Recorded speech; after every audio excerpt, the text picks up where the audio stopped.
naman ng tag-ulan at kapag nag-uulan, maraming lugar dito sa Metro Manila ang binabaha, lalo na kapag umaapaw ang mga ilog at mga estero.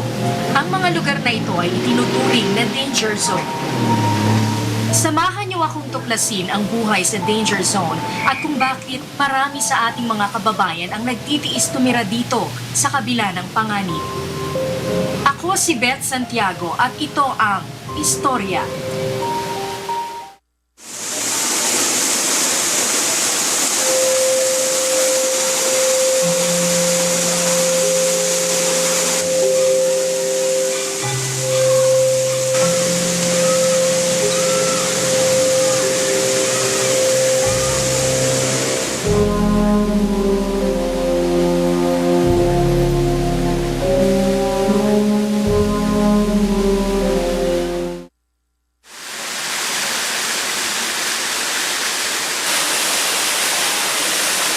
Alas 9 na ng umaga at dito sa Sitio Bahay Toro, abala na ang mga residente sa kani-kanilang gawain.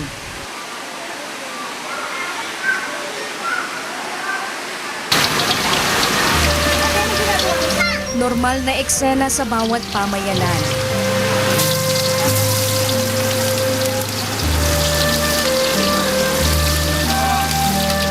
Pero ang naiiba sa tagpong ito ay ang kanilang kinalalagyan. Sa tabing sapa sila nakatira, sa ilalim ng tulay.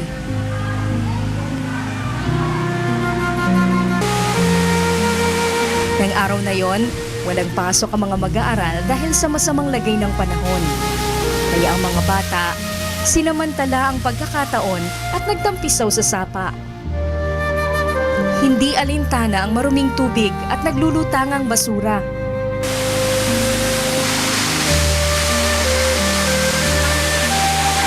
Ayon kay Nanay Lita, maraming mga bata dito ang marunong lumangoy. Palibhasa katabi lang ng kanilang tirahan ng lalanguyan, kaya't araw-araw silang nakapag-e-ensayo. Opo, talaga sa umagang-umaga ay yun nga po yung malilit na bata. Katulad po nitong apo ko, ang galing na pong opo, inisip na siyempre, wala naman po kami kakayahan na mag-aral at magbayad po ng magkano po yung enrollment tuition din po ng mag-aral mag-swimming. 10 taon nang nakatira sa ilalim ng tulay ng Kulyat si Nanay Lita. Kasama niya rito ang kanyang asawa at mga anak.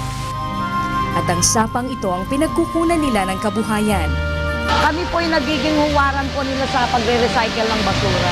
Yung ginawa ko po, ma'am, ano po yung naiisip po namin na hanap buhay na talagang mabubuti po namin. Gagawin po lang, magdala po kami ng sako po, ma'am. Umuwi kami minsan, madaling araw. Minsan may naaawa naman po sa amin, bukas punta ka sa ganito, may kalakal doon. Sa isang araw po magkano kita niyo? Noon po, ma'am, kasi kami lang po, nakaka500 po kami. Ang sa mahal po ng bilihin ngayon, talagang wala ka po mabibili kundi 2 kilong bigas. Pambaon po ng bata, yun lang po. Makabili ka na po ng tubig, sabon, yun na lang po yun. Maliligo nga po yung mga bata, sabon na panlaba po yung gamit namin.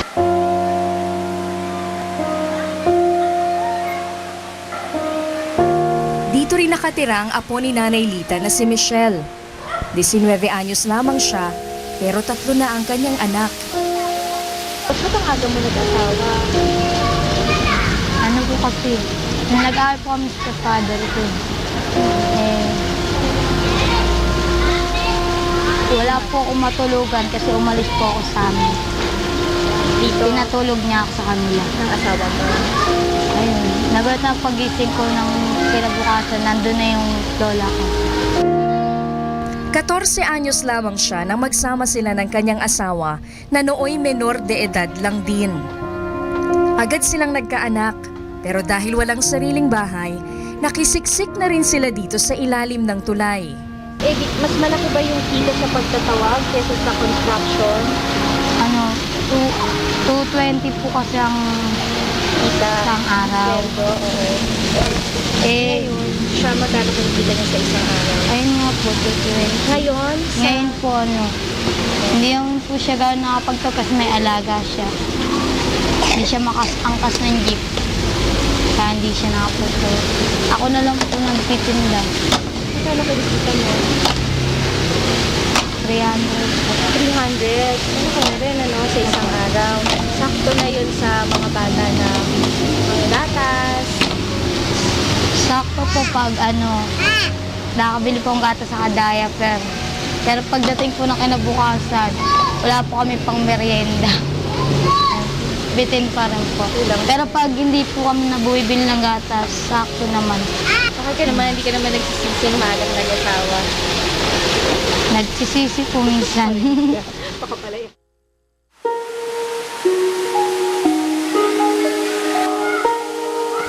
Bukod kina Michelle, 16 pang mag-anak ang nakatira sa ilalim ng tulay ng Kulyat.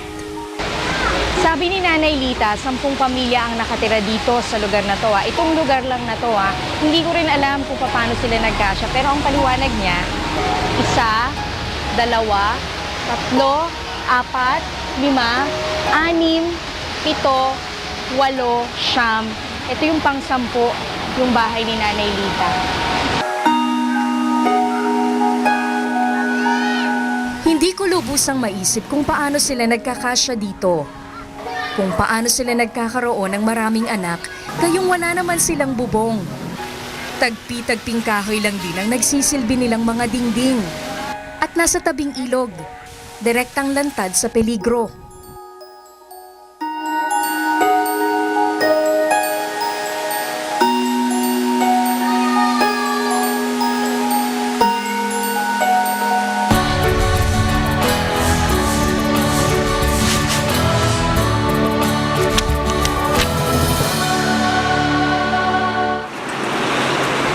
Makulimlim ang panahon ng araw na yon dahil sa paparating na bagyong Glenda.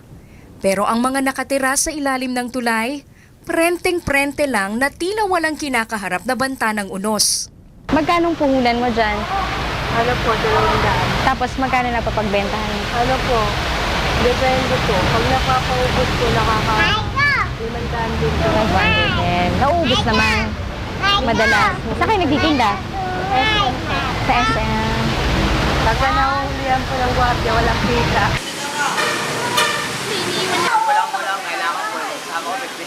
Nakilala ko rito si Bong, solong ama at tubong romlon.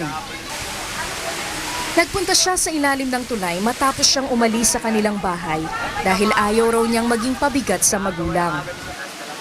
Dito po, ano po pinakabuhay niyo? Nangangalakal po, tsaka yung tatawag po minsan. Saan niyo kumukuha ng kalakal?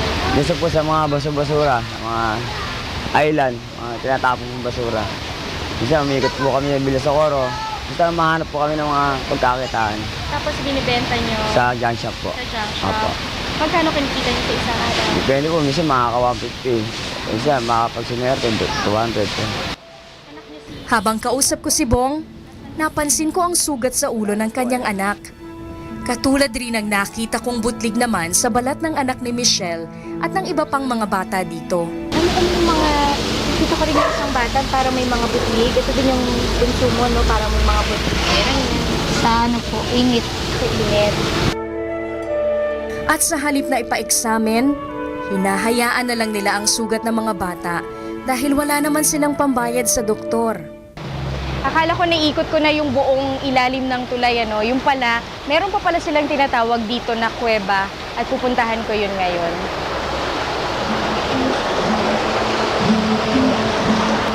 Medyo madulas ang daanan dahil sa kumapit na mga lumot sa bato at rumaragas din ang tubig sa bahaging ito ng tulay.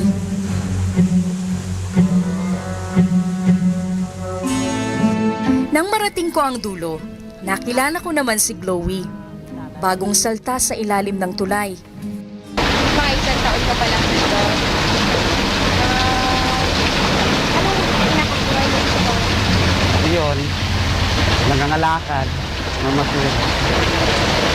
Yun lang. Sarili mo lang naman ang binubuhay mo, ano? Opo. Sa isang araw, magkano kinikita mo sa pangangalakal? Depende kasi minsan, pag marami, 600. Pag konti, gano'n, 300. Anong mas madalas? Madami, konti. Marami. Ako talaga ang reyna. Kung marami kang pera. Wala naman to. Mag-iipon, pero minsan nakawala, ninanakaw. Ganon. Wala. Paano kung ilang araw umuulan, tapos hindi ka nakakapagtrabaho, paano ka nakasurvive? Marami naman mga kaibigan at saka minsan mayroon naman na dumadaan ng mga sasakyan na yung namibigay ng mga relief food. Kaya, opo. Kasi minsan nasa basurahan ako, minsan may dumadaan na tao na bibigay. Mag-isa na lamang sa buhay si Chloe dahil wala siyang kapatid at malao na ring patay ang kanyang mga magulang. Kwento niya, lumuwas siya mula sa Zamboanga para sana makipagsapalaran. Subalit dito siya sa ilalim ng tulay, inanod ng karanasan. Nag-aayos lang ng mga kalakal, kung ano dapat maibebenta. Masaya naman ako kahit na gano'n. Pero kulang pa rin. Ano kasi po yun creep wrap. Hindi naman po kasi nililisan namin pag umuuna bumabaha lang. Yung unang baha. Baho talaga, oo. Kasi dumi.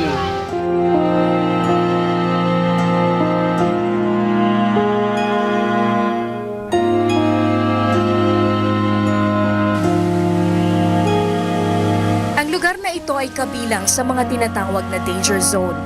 Hindi marapatirhan ng tao dahil sa panganib na pag-apaw ng ilog, lalo na kapag masama ang lagay ng panahon. Bali, pag alam po namin na bahan, ay magdamag po, nakamonitor po kami mag-asawa. Yan yung mga bata, pinasa-safety ko na po sila. Iniiwan na po namin, ma'am. Ilalagay po namin dyan sa mataas, halo-halo po yung gamit. Katulad po niya, halo-halo po may ari. Ganun po. Kilala naman po namin mga gamit po namin. Ngunit hindi lamang pala pag-apaw ng tubig sa ilog ang kinakaharap na panganib ng mga nakatira sa ilalim ng tulay. Dahil sa kalagitnaan ng aking paglilibot, isang malaking ahas ang nahuli sa di kalayuan.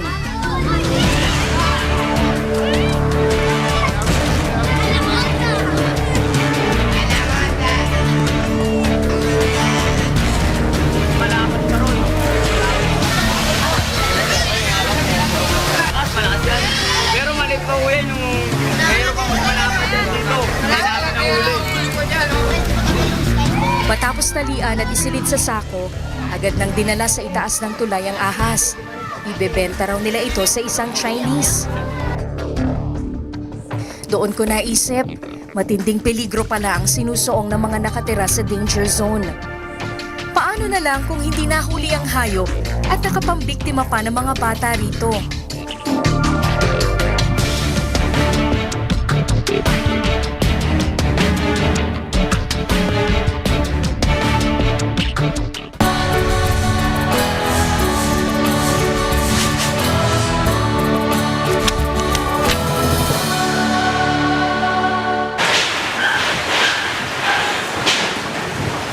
Kinagabihan, naramdaman na sa Metro Manila ang bagsik ng bagyong Glenda.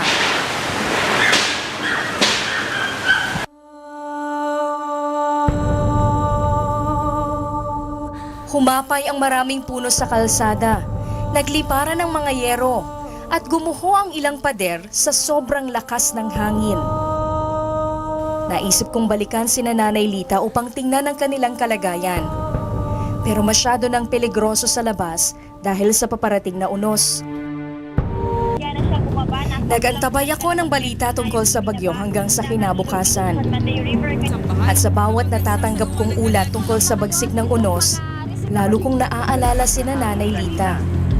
Dahil syempre kanina talaga naman lakay, ang hangin talaga namang napakalakas na akala mo hindi natitigil. Oo, at 6 na bayan pala o ang 6 na mga probinsya ang nasa state of calamity na ngayon. Talaga namang nakakaawa.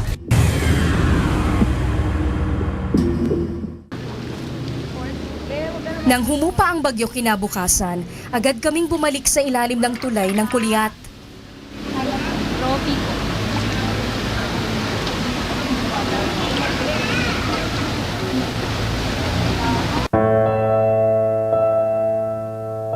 Tumambad sa amin ang mataas na lebel ng tubig sa sapa. Nakakalat na ang mga gamit at damit. At ang pinagtagpi-tagping bahay ni Nanay Lita, halos wala nang natira. Kwento niya, umapaw ang sapa ng kulyat at inabot ang kanilang mga gamit. Sa loob naman ng kuweba, naabutan naming abala si Chloe sa pag-aayos sa natira sa kanyang bahay matapos anurin ng baha.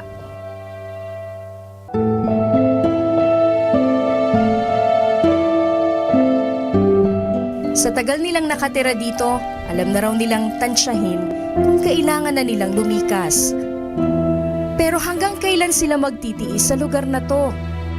Nanay Lita, 2010, kayo po sabi ko kanina, pinagkalooban kayo Pabahay po. ng pabahay. Paano po yun? Paano po kayo nagkaroon ng pagkakataon na magkaroon o ma-relocate dun sa Antipolo? Actually po ma'am, nung bago pang mangyari ang Ondoy, sumulat po ako kay Presidente Arroyo pa po nung time ng administrasyon niya na kung po pwede po kami na mapabilang po sa bahagi ng pabahay ng gobyerno po. Ay siguro, na-share ko po yung aking hinanain po sa kanya. Then, namit po siya ng anak ko sa Caritas po sa Paramount. Kasi pumunta po sila roon. Ang nangyari po ma'am, nung yung sulat ko, pinaabot po nung aking anak na panganay. Sabi nga daw po ng anak ko na, ma'am, sana matulungan mo po kami yung sa nalalaman po nung sulat na ibinigay ko po sa inyo.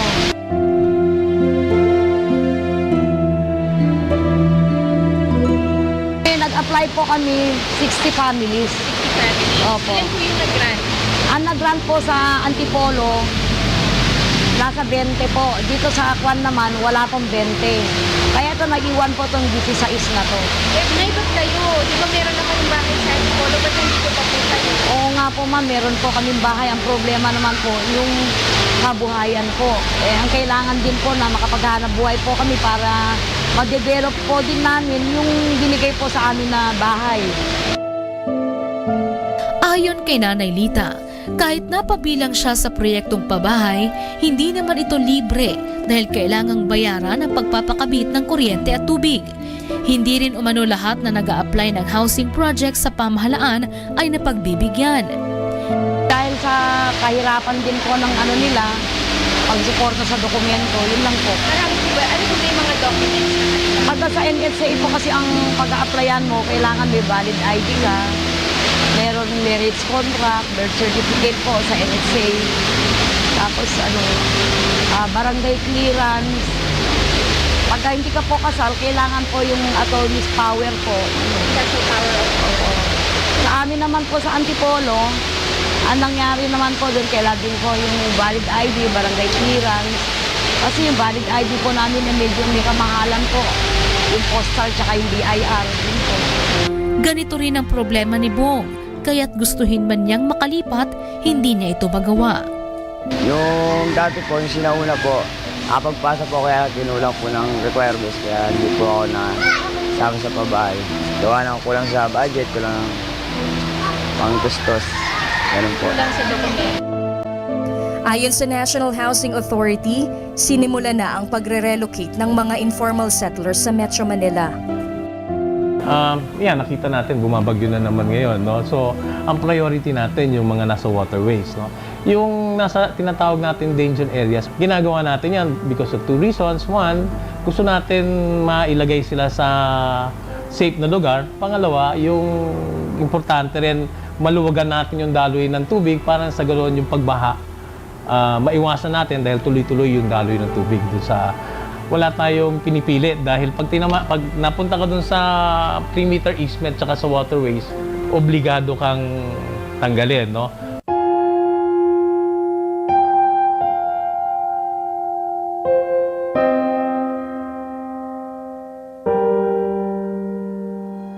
Hindi po ba para sa inyo na paalisin sila doon sa area na yon o matinding paliwanagan na talagang hindi sila umaalis? Well, kasi siguro human nature, yung malipat ka, maraming agam-agam, no? Ang importante, number one, maayos yung ating pabahay na ginawa at paglilipatan nila. Pangalawa, may ayudang binibigay yung ating pamahalaan, katulad ng ito yung binibigay ng DSWD, naka-partner natin dito sa programang to. But klaruhin ko lang, this is only for the yung nasa tubig at saka sa 3-meter easement. If you're out of that, then hindi ka entitled dun sa 18,000. No? Ano po ba silang kakaharaping, for example, kaso? Just in case nirelocate sila, tapos bumalik sila dun sa pinag-alisan sa kanila? Well, hindi naman siguro kaso, but number one, nakapag-avail ka na, binigyan ka na ng tulong ng pamahalaan. Therefore, hindi ka na po pwedeng mabigyan a second time. No? So, na-waive mo na yung right mo na makatanggap pa ng additional assistance from government para sa housing. Pangalawa, yung naibigay sa'yo, kakansilahin namin.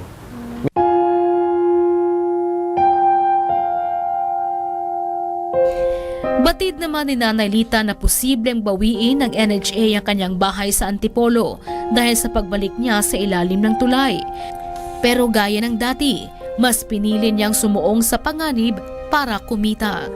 Mas okay na po sa inyo na gano'n na lang yung gagawin ninyo kung itataas ng tubig kesa doon kayo tumira sa bahay niyo. Ang amin naman po kasi ma'am, hindi naman po namin na sinasabi. Basta pagka kami naka-recover na po ma'am, naayos po namin yung kailangan po din sa aming relocation, wag lang po mabawi yung aming bahay. Mananatili na rin po kami doon kasi unang-una pa kuryente, tubig po. Kailangan po ma-provide namin. Kung ikaw tayo ma-relocate ka ngayon, babalik ka ba dito? Siguro po eh. Binabala ko, hindi na po. Kasi para sa anak ko po eh. Unang-una, nangangarap po ako ng magandang buhay din. Kahit ganito lang po kami. Anong balak mo? Ay, kung bigyan ng pagkakataon, lilipat sila. Magkakaroon ng sarili ng bahay. Buhay, trabaho doon, ito na yun. Okay lang po kasi lahat po tayo nagdaan talaga dyan eh. Sa atin lang po yan eh. So okay sa'yo. Basta magkakaroon ako ng sarili. Na hindi na laging babahain. Tuwing umuulan, lagi na lang nag-impake, nag-aano ng mga dami.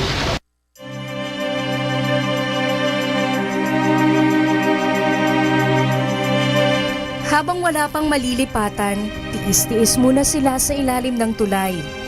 Hindi makatulog ng mahimbing, hindi rin maiwan ang hanap buhay. Tulad rin sila ng napakarami nating kababayan na nakakalat sa iba't ibang lugar. Bagamat natatakot sa panganib, pinipili munang mabuhay sa ngayon sa loob ng danger zone. Ako si Beth Santiago at ito ang Istorya